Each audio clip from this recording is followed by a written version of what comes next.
Hello everyone. आज हम NCERT chapter first जो अपना लिविंग वर्ड है उसके जो एमसीक्यूज है वो सॉल्व करेंगे।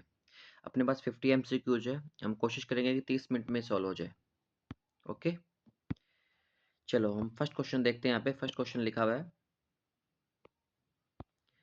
फर्स्ट क्वेश्चन में लिखा है कि प्राणियों में वर्गीकृत संवर्ग का कौन सा अधिकर्मिक विन्यास आरोही क्रम में सही है।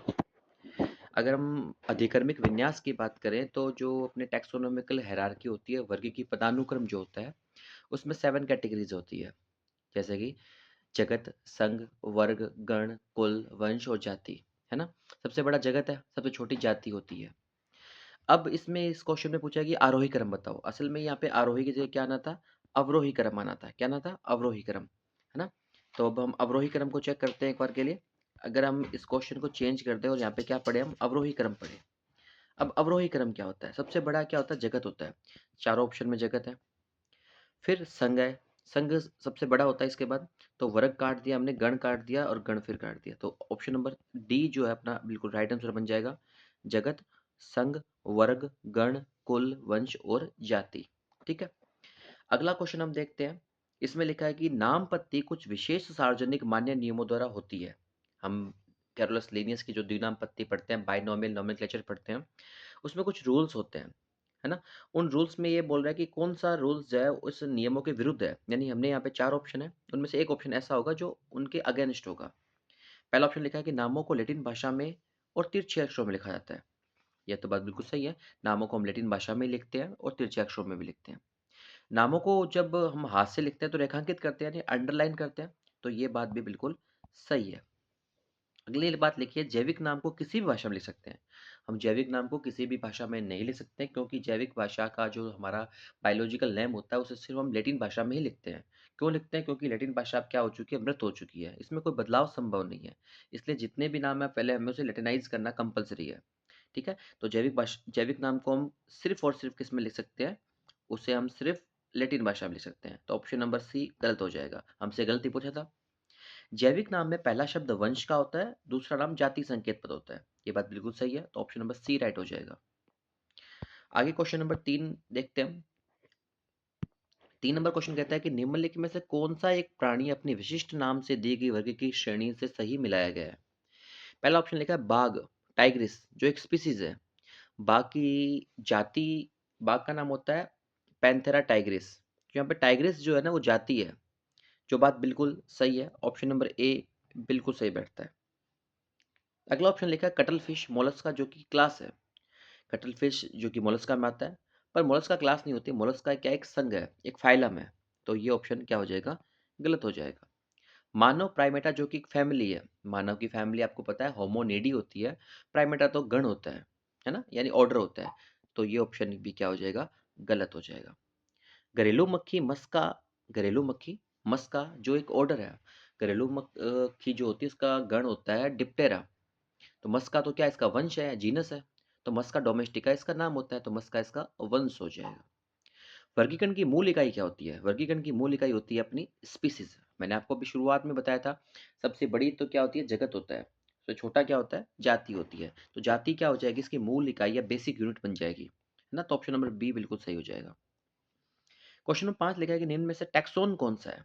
अब टैक्सोन क्या होता है? जैसे हमने अभी 7 कैटेगरीज की बात की थी, वो सभी टैक्सोन ही है। जगत, संघ, वर्ग, गण, कुल, वंश और जाति।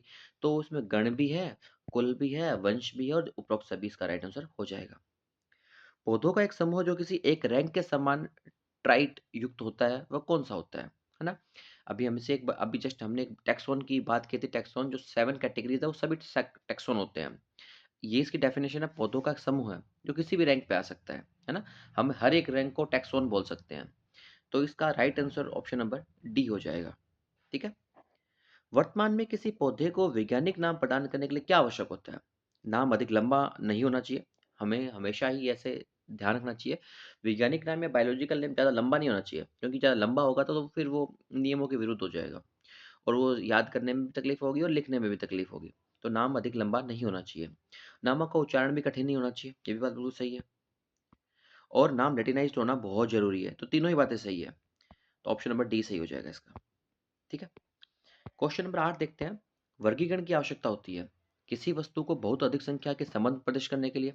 बिल्कुल सही बात है। अगर हमें अलग-अलग जातियों के जो जीव होते हैं उनमें संबंध दिखाना होता है तो हम ये इसी चीज़ का प्रयोग करते हैं। ठीक है ना? तो पहला ऑप्शन तो है किसी वस्तु को बहुत अधिक संख्या के संबंध में प्रदर्शित करने के लिए। बात बिल्कुल सही है, ऑप्शन नंबर 1 सही है। जीवन की विविधता समझने के लिए, ये भी बात सही है। डाइवर्सिटी को समझने के लिए भी हमें वर्गीकरण की आवश्यकता पड़ती है। ऑप्शन नंबर सी कहता है कि जीवधाराओं की अधिक उपयुक्त रूप से जानकारी प्राप्त करने के लिए। क्योंकि हम जब वर्गीकरण करते हैं ना, सबसे पहले अगर हमें कोई नया प्लांट दिखता है तो हम पहले पहचान करते हैं, यानी उसका आइडेंटिफिकेशन करते हैं। फिर हम नोमेनक्लेचर करते हैं, नामकरण करते हैं और फिर लास्ट में क्या करते हैं, हम क्लासिफिकेशन वर्गीकरण करते हैं। तो इसके बारे में अगर देखें तो सारे ऑप्शन सही है। ऑप्शन नंबर डी इसका बिल्कुल राइट हो जाएगा।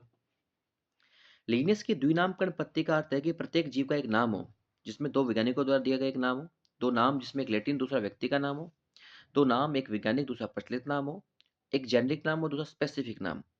तो इसका ऑप्शन नंबर जो लास्ट ऑप्शन है ना, एक जेनेरिक नाम हो दूसरा स्पेसिफिक नाम हो, है ना? यानी कहने की बात है, एक तो वंश का नाम हो और एक क्या हो, जाति का नाम हो। यानी वंश को तो क्या कहते हैं आपने, जीनस कह देते हैं। वंश को क्या कहते हैं हम, जीनस कह देते हैं। और जाति को क्या कह देते हैं हम, स्पीसीज कह देते हैं। ठीक है ना? आपको समझ आ रहा होगा तो ऑप्शन नंबर डी इसका बिल्कुल राइट हो जाएगा। अगला ऑप्शन कहता है, क्वेश्चन कहता है इसमें पौधों में लैटिन नाम दिए जाते हैं क्योंकि जो लैटिन होता है, लैटिन एक सरल भाषा है। नहीं, लैटिन तो सरल भाषा तो है ना, इससे हमें कोई मतलब नहीं है। संपूर्ण जगत में पौधे के लिए एक ही नाम होगा, ये सबसे इम्पोर्टेंट बात है। अगर हम लैटिन भाषा का अगर यूज करेंगे तो संपूर्ण जगत में पूरे वर्ल्ड में वो एक ही नाम क्या होगा, मान्य होगा। ये बात बिल्कुल सही है ना? ऑप्शन नंबर बी राइट हो जाएगा। लिखने में सरल है, दूसरी भाषाओं में अधिकांश नाम सही नहीं होते, ये सब बातें नहीं। हमें ये देखना है कि एक नाम जो पूरे के पूरे वर्ड में बोला जाए। ठीक है? क्वेश्चन नंबर 11 कहता है कि द्विनाम पत्ती का अर्थ क्या होता है? द्विनाम पत्ती का भी हमने बात की थी, दो नाम होंगे, जैसे कि वंश और जाति। वंश को जीनस कहते हैं, जाति को स्पीसीज कहते हैं। तो ऑप्शन नंबर सी इसका बिल्कुल सेट बैठता है। ठीक है? और ये पत्ती दी थी किसी ने, कैरोलस लीनियस ने। पर इनका असली नाम क्या था, कॉल वॉन लिन था। जब इन्होंने द्विनाम पत्ती दी थी तो इन्होंने खुद का नाम चेंज करके कैरोलस लीनियस रख लिया था, क्योंकि उनका खुद का नाम तीन नामों का था ना, कॉल वॉन और लिन। तो उन्होंने अपना नाम क्या किया, कैरोलस लीनियस कर लिया। जीनस समान तथा संबंधित समूह होता है। अब जो वंश होता है ना, वंश के समान संबंधित समूह क्या होता है, ऑर्डर होता है, जेनेरा होता है, कुल होता है या जाति होती है। अगर जातियों का अगर हम एक समूह बनाए तो किसका निर्माण करिए, जीनस का निर्माण करेगी। तो हमसे क्वेश्चन में वही पूछा जा रहा है, किसका एक समान समूह जीनस बना देगा। तो जीनस कब बनेगा, जब जातियों का एक समूह बन जाएगा। तो ऑप्शन नंबर 4 सही हो जाएगा और क्वेश्चन 12 सॉल्व हो जाएगा। आगे देखते हैं क्वेश्चन नंबर 13। जंतुओं के वर्गीकरण में टैक्सोन का अर्थ क्या होता है? एक ही प्रकार के जंतुओं का समूह है। ऑप्शन नंबर सी इसका क्या हो जाएगा, एकदम राइट आंसर हो जाएगा। Option number C. ठीक है? अगला क्वेश्चन देखते हैं हम, क्वेश्चन नंबर 14। क्वेश्चन 14 क्या कहता है हमसे, किस पुस्तक में द्विनामकरण का उपयोग प्रथम बार किया गया था? तो ये सिस्टमा नेचुरी जो कैरोलस लिनियस की बुक थी, उसमें सबसे पहले द्विनामकरण पत्ती के बारे में बताया गया था। अगर हम बात करें तो एक आपसे पूछा जाए कि वर्गीकरण की जब बात करें ना, वर्गीकरण शब्द की बात की जाए तो वो दिया था एपीडी कैंडोले ने सबसे पहले, है ना?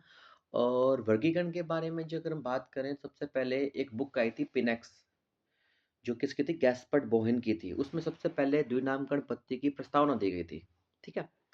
क्वेश्चन नंबर 15 देखो, जंतुओं का नाम लिखने में किस भाषा का उपयोग किया जाता है? लैटिन भाषा का, जो हमने अभी पढ़ा कितनी बार। प्रत्यय, प्रत्यय मतलब जो शब्द के पीछे लगता है उसे प्रत्यय कहते हैं। प्रत्यय फाइटा किसको निर्देशित करता है? तो वो किसको करता है, हमारे फाइटा। फाइटा मतलब ब्रायोफाइटा, टेरिडोफाइटा जिससे अपन पढ़ते हैं ना, तो वो क्या है, एक तरह से वो एक वर्ग है या प्रभाग है। असल में वो प्रभाग को डिनोट करते हैं, यानी डिवीजन को डिनोट करते हैं। जगत तो कौन सा हो जाएगा, जगत तो हमारा पादप जगत हो जाएगा। पर वो वर्ग जो हो जाएगा ना, वो कौन सा हो जाएगा अपना, वैसे वर्ग में काउंट होगा, सॉरी, इसका उत्तर प्रभाग ना होकर क्या होगा, वर्ग हो जाएगा, राइट आंसर। ठीक है? निम्न में से कौन सी एक जाति है? कार्निवोरा तो एक गण होता है, कैनिस जो एक वंश होता है, फैमिलियरिस जो कुछ भी नहीं है। कैनिस फैमिलियरिस को हम एक जाति मान सकते हैं। फैमिलियरिस को जाति नहीं मान सकते हम, कैनिस फैमिलियरिस को एक समान जाति मानेंगे। ऑप्शन नंबर डी सही हो जाएगा। किस वैज्ञानिक ने वर्गीकरण के क्षेत्र में विशिष्ट योगदान दिया है? लुईस पाश्चर ने? बिल्कुल नहीं। लैक ओपेरन ने बिल्कुल नहीं, डार्विन ने भी नहीं, ये दिया लीनियस ने। ठीक है, ऑप्शन नंबर 4 सही हो जाएगा। आगे लिखा है मेंजिफेरा इंडिका के वैज्ञानिक नाम में जो हमें एल दिखाया जाता है वो एल क्या दिखाता है? ये एल दिखाता है कि अक्षर एल टैक्सोनॉमिस्ट लीनियस को संकेत करता है। हमें पता है कि जो भी वैज्ञानिक बायोलॉजिकल नेम देता है हम उसका नाम पीछे शॉर्ट में लिख देते हैं। तो यहाँ पे जो अक्षर एल है वो क्या दिखाएगा? टैक्सोनॉमिस्ट लीनियस को संकेत करता है। ऑप्शन नंबर सी राइट हो जाएगा। अगला क्वेश्चन लिखा है कि 20 नंबर क्वेश्चन है शाखा जो कि नामकरण, पहचान और वर्गीकरण से संबंधित है। तो कौन सी हो जाएगी? वो हो जाएगी शाखा टैक्सोनॉमी। मैंने आपको भी बताया था, पहले हम क्या करेंगे? आइडेंटिफिकेशन करेंगे, फिर हम नोमेनक्लेचर करेंगे, फिर हम करेंगे क्लासिफिकेशन। तो एक ट्रिक बनती है INC, इंडियन नेशनल कांग्रेस, है ना? तो इसके साथ अगर हम एक शब्द और जोड़ दें, कौन सा? फाइलोजेनिक, यानी कि जाति वृत्तीय धन को जोड़ दें तो एक चीज बन जाएगी, उसे बोलते हैं हम सिस्टेमैटिक्स। ठीक है ना? सिस्टेमैटिक्स क्या? वर्गीकरण की एक एडवांस ब्रांच है जिसमें हम पहले तो पहचान कर लेते हैं, फिर नामकरण, फिर वर्गीकरण, पर साथ में अगर हम जाति वृत्तीय संबंधों का भी अध्ययन कर देते हैं तो वो सिस्टेमैटिक्स बन जाती है। तो क्वेश्चन नंबर 21 देखते हैं, सिस्टेमा नेचुरी बुक किसकी थी? वो लेमार्क की नहीं थी, क्यूवियर की भी नहीं थी, अरस्तु की भी नहीं थी, और ये लीनियस की बुक थी। कौन सी थी बुक? सिस्टेमा नेचुरी, जिसमें उन्होंने सबसे पहले बाइनोमियल नोमेनक्लेचर के बारे में बताया था। वे लक्षण जो कि कुल को सीमित करते हैं अधिक सामान्य होते हैं, यानी कुल को सीमित करते हैं, यानी कुल को और नैरो करके हम क्या बना सकते हैं, है ना? जैसे कि कोहाट, संघ, वर्ग और गण। जस्ट कुल के ऊपर क्या आता है? जैसे हम पढ़ते हैं जगत, संघ, वर्ग, गण, कुल, वंश, है ना? तो जस्ट इस कुल के ऊपर क्या आया? सोच के देखो, जगत, संघ, वर्ग, गण, है ना? असल में क्या है? गण आया है, और गण के बजाय अपने कुल कुल आया है, और कुल के जस्ट बाद में क्या आया है? वंश आया है।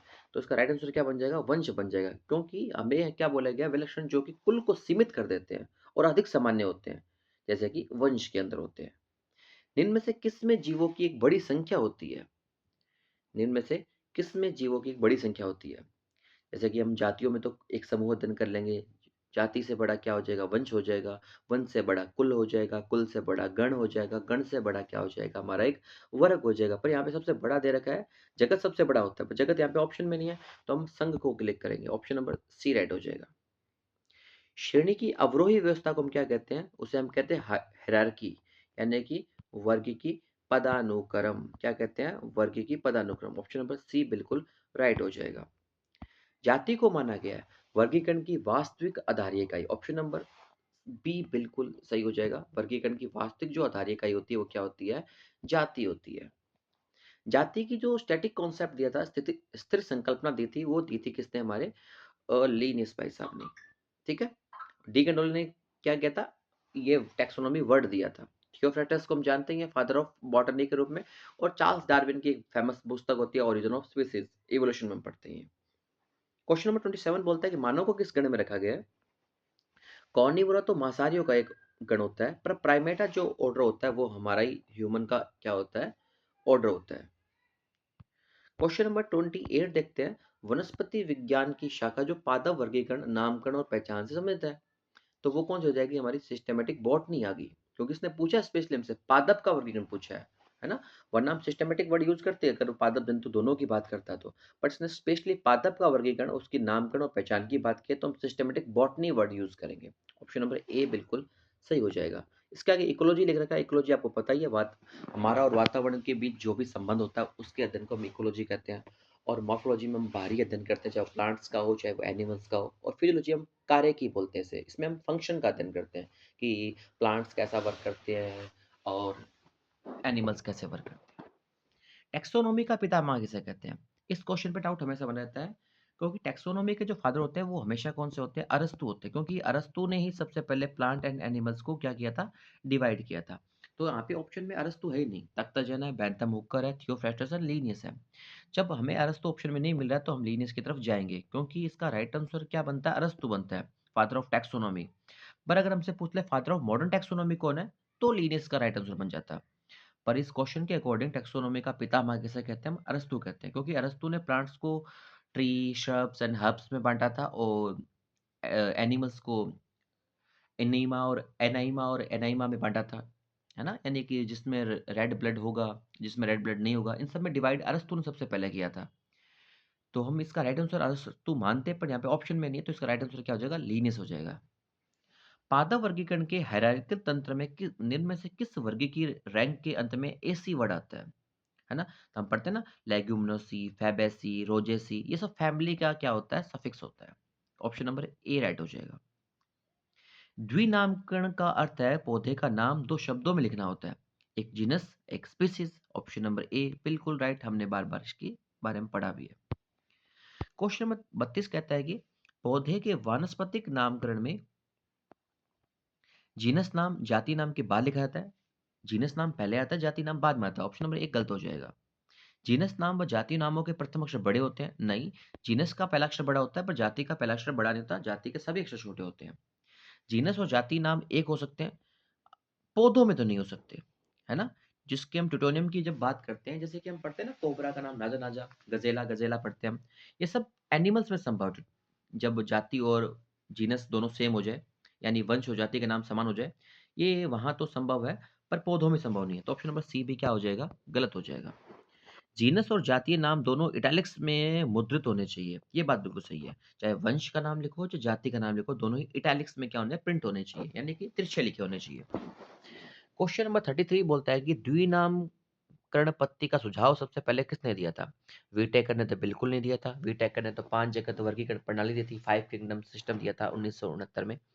मेंडल ने अनुवांशिकता के जनक बोलते हैं, अनुवांशिकता के नियम दिए थे। कॉल लीनियस ने सबसे पहले क्या दिया था? सुझाव दिया था।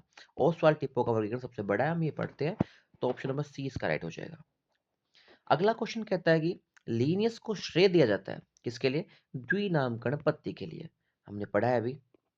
अगला क्वेश्चन लिखा है हमारे लिए, प्राकृतिक पत्ती सिस्टेमा नेचुरी का संबंध किससे है? हमने अभी पढ़ा था, सिस्टेमा नेचुरी में सबसे पहले कॉलस लीनियस ने द्विनामकरण पत्ती दी थी। तो पौधे और जंतुओं के वर्गीकरण से संबंधित है, ऑप्शन नंबर सी इसका बिल्कुल राइट आंसर हो जाएगा। जीव का वैज्ञानिक नाम लिखा जाता है शब्दों को रेखांकित करके, सभी अक्षर बड़े लिख के, तिरछा लिख के, उपरोक्त सभी।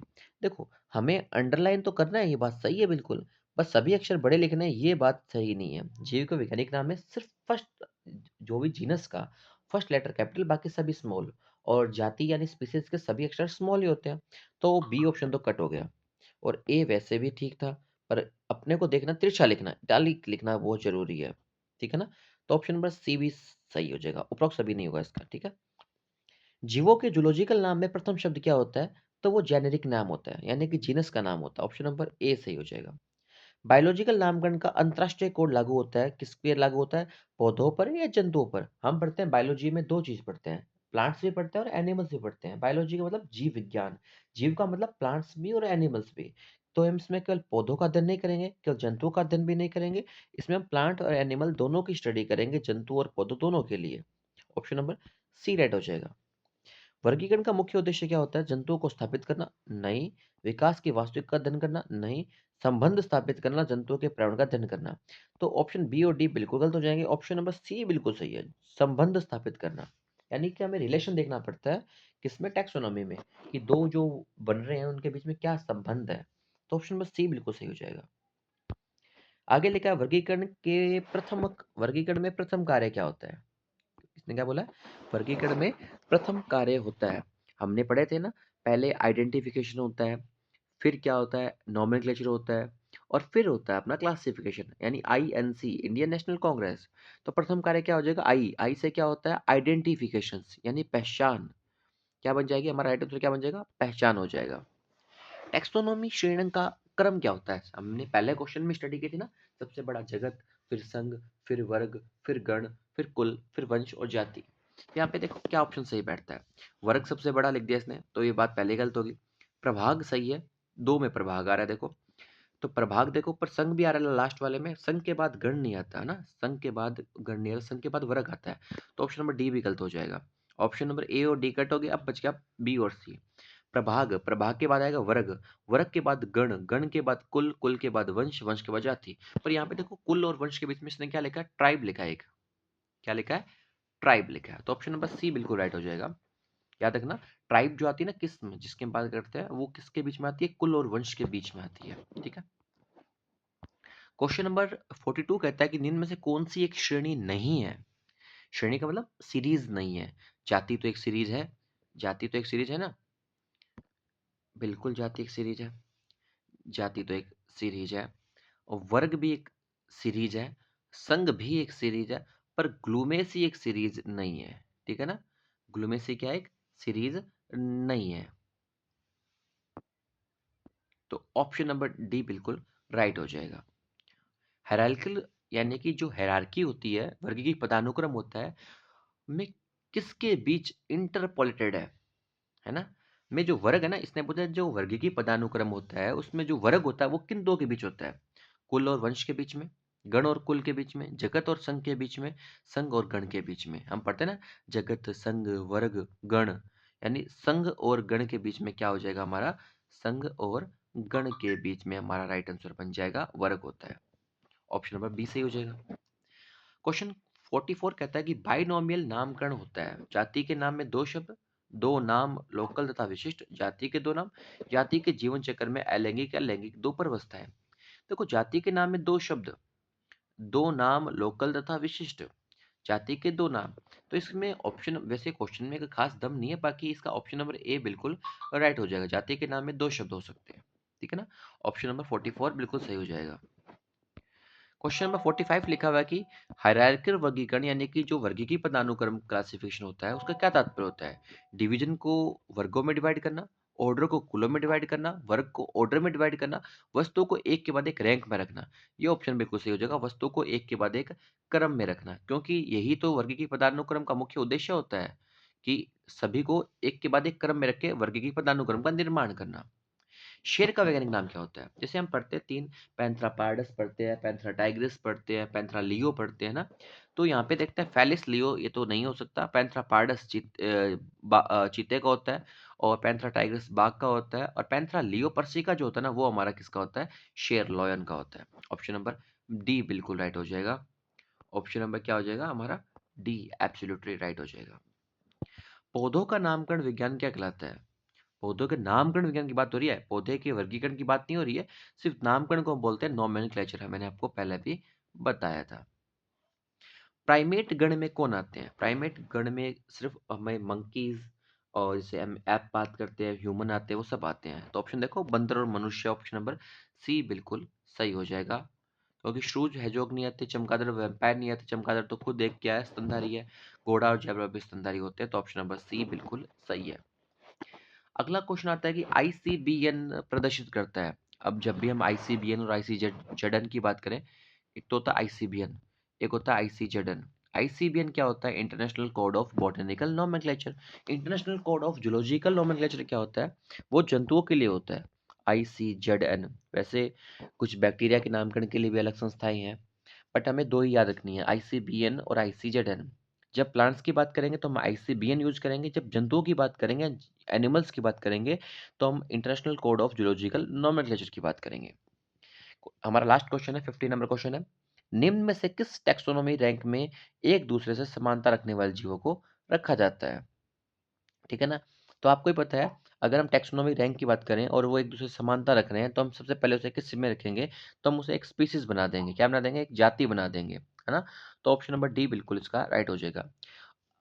तो आज हमने 50 क्वेश्चन किए हैं लगभग 25 मिनट्स में, थोड़े फास्ट किए हैं। पहले मैंने वीडियो रिकॉर्ड किया था, वो अच्छे से रिकॉर्ड हो नहीं पाया था, तो मैंने आज फिर से वीडियो रिकॉर्ड किया है। तो आप इस वीडियो को सुनना, देखना, आपको जो भी क्वेश्चन हो, उस डाउट हो, आप उसे टाइप करना और कमेंट्स में बताना। और आपको वीडियो कैसा लगा वो भी कमेंट्स में बताना, और नेक्स्ट वीडियो किस चैप्टर का हो वो भी आप बताना। All the best, good night.